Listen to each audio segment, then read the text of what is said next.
Ukraynada son günlər vəziyyət getdikcə ağırlaşır. Aksiya iştirakçıları geri çəkilmədikcə vəziyyət daha da gərginləşir. Gündən-günə ölənlərin sayı artmaqdadır.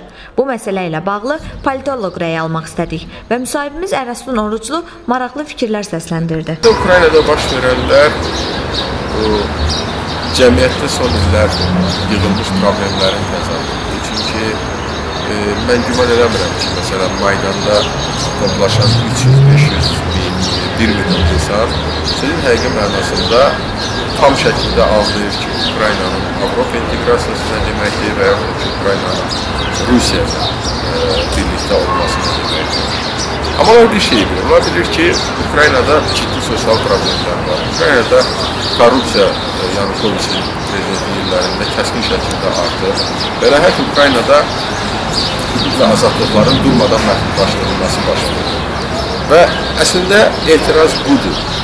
Və əslində bu etirazı da ictimai fəallar başlamışdır. Müxalifət başlamamışdır. Ukrayna müxalifətinin də tərkibi bir qədər müxtəlifdir. Aralarında ziddiyyətlər var, amma hələlik deyək ki, bir vahid mövqe görünür. Və şübhəsiz ki, həm də Ukrayna uğrunda geosiyasi döyüşün əlamətləri göstərir. Yəni, Qərb ölkələrinin, ABŞ, Avropa Birliyi açıq şəkildə Maydan hərəkatında müxalifəti dəstəkləməsi və eyni zamanda Rusiyanın bu şeyə qarşı çıxması, yəni ki, az qala silahlı yola əl atması, bunlar həmin o geosiyasi mübarizənin təzahürləridir. Və şübhəsiz də ki, bu özünü son günlərdə açıq şəkildə göstərir. Bilirsiniz ki, Ukrayna prezidentinin tabeliyində olan xüsusi təyinatlılar, digər silahlı qruplar, birləşmələr Maydana qarşı zorakılıq aksiyalarına başladılar. Düzdür, Maydandakılar da müqavimət göstərdilər, amma bu təbiidir. Yanukoviç hakimiyyətə nəzarəti itirməkdə davam edir. Yəni, o itirmə nəticəsində yaranan boşluğu kimin dolduracağı bugün ən ciddi sualdır. Rusiya mı Ukraynada mövcud olan və onun mövqeyində dayanan müxtəlif ranglı nazirlər, məmurlar tərəfindən o boşluğu doldura biləcək? Müxalifət mi bundan ayrılacaq? Yoxsa müxalifət vasitəsilə deyək ki, Qərb. Bax, bu halda biz artıq proseslərin dinamikasında da müxtəlif inkişaflar görə bilərik. Yəni, Rusiya bu tərəfdən üstünlük əldə edəcəksə dediyim yolla şübhəsiz ki, zorakılıq artacaqdır. Separatçılıq olacağı istisna olunur.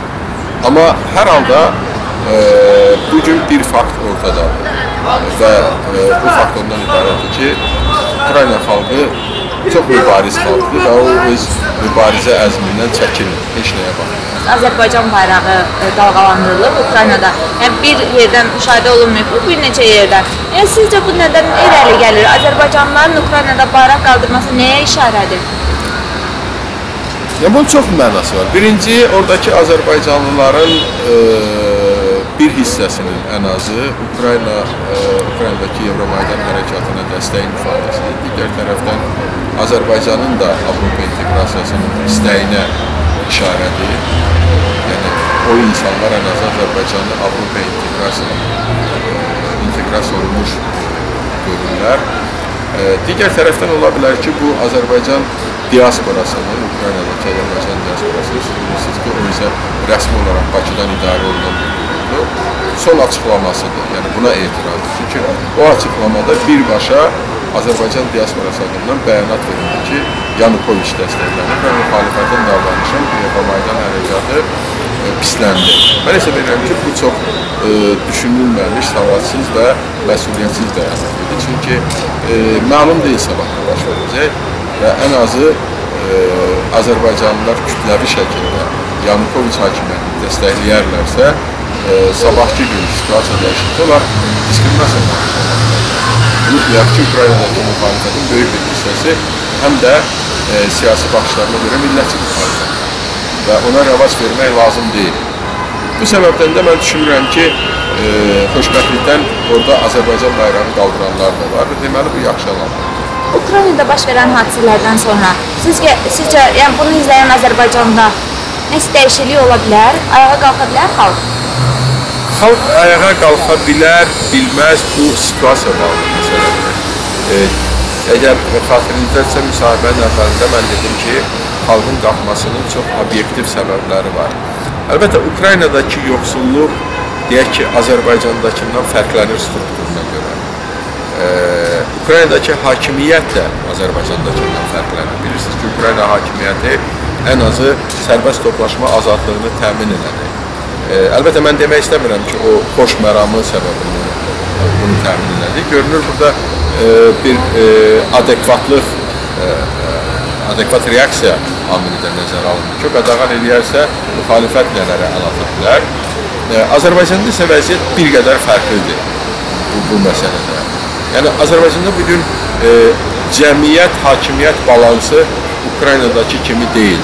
Daha çox pozulub, hakimiyyətin xeyrinə pozulub, hakimiyyət onun xeyrinə dəyişib və şübhəsiz ki, bu şəraitdə Ukrayna modelinin birə-bir Azərbaycanda təkrarlanacağını təsəvvür eləmək çətindir.